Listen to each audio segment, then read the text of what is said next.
matin.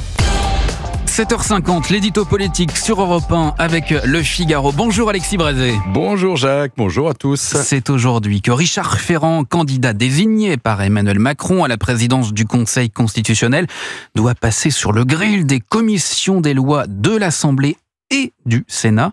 Est-ce que vous pouvez penser, Alexis, qu'il va passer victorieusement l'épreuve ? Oh, prudence. Vous savez Jacques, le résultat d'un vote, c'est toujours difficile à prévoir. Mais quand ce vote met aux prises des parlementaires, qu'il se joue à huis clos, à bulletin secret, selon des règles très compliquées, tout peut se passer. Enfin, ce qu'on peut dire ce matin, c'est que pour Richard Ferrand, les choses ne semblent pas très bien parties. Il avait construit la gauche, qui ne pardonne pas à cet ancien socialiste d'être passé à l'ennemi, le RN, qui ne le déteste pas, mais enfin qui vis-à-vis de ses électeurs peut difficilement faire autre chose que de voter contre lui. Et voici maintenant que les Républicains, qui pourtant sont censés appartenir au socle commun, sont en train de basculer de l'autre côté du socle. Aiguillonnés par Laurent Wauquiez, les députés LR ont déjà fait savoir qu'ils voteraient contre Richard Ferrand. Ils ne sont que 6 à la commission des lois de l'Assemblée, c'est pas ça qui va changer la donne. Mais si les sénateurs LR, qui sont 18, leur emboîtent le pas, alors Gérard Larcher et Bruno Retailleau ne sont pas sur cette ligne. Enfin, certains ont déjà annoncé leur intention de passer outre. Alors là, rien n'est plus contrôlable. La majorité des 3/5 requises pour récuser le candidat peut fort bien être atteinte.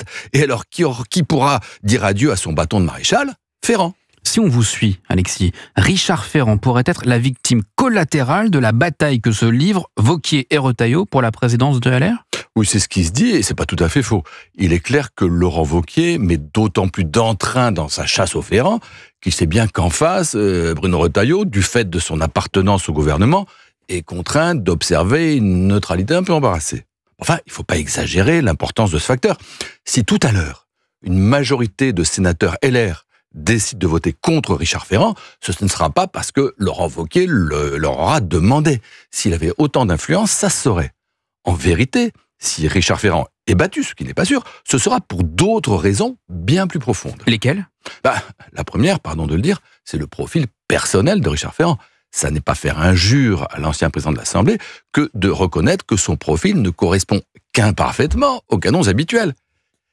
Qu'est-ce qu'on attend d'un président du Conseil constitutionnel ? Qu'il soit juridiquement compétent, qu'il soit irréprochable, et que son indépendance ne puisse être mise en cause. Richard Ferrand a fait en tout et pour tout 2 années de droit avant de devenir journaliste. Ça n'est pas une tare, mais c'est pas une garantie non plus. Il a eu maille à partir avec la justice dans l'affaire des mutuelles de Bretagne, dont il a été mis hors de cause au bénéfice de la prescription. Quant à son indépendance, sa proximité politique et amicale avec Emmanuel Macron conduit évidemment les adversaires du président de la République à la mettre en question. Or, ils sont nombreux, ces adversaires, très nombreux. Et c'est sans doute ça, pour Richard Ferrand, le plus grand danger. Ce vote, pour beaucoup, c'est l'occasion en or d'infliger une humiliation au président de la République, une sorte de motion de censure chirurgicale par procuration, sans les conséquences politiques qui s'attachent à une motion de censure. On n'y peut rien. De LFI au RN, l'anti-macronisme est aujourd'hui la passion la plus répandue de France. Richard Ferrand n'y est pas pour grand-chose, mais s'il est battu, il saura à qui il le doit. Rendez-vous demain, Alexis Brézé, l'édito politique. Tout à l'heure. Tout à l'heure.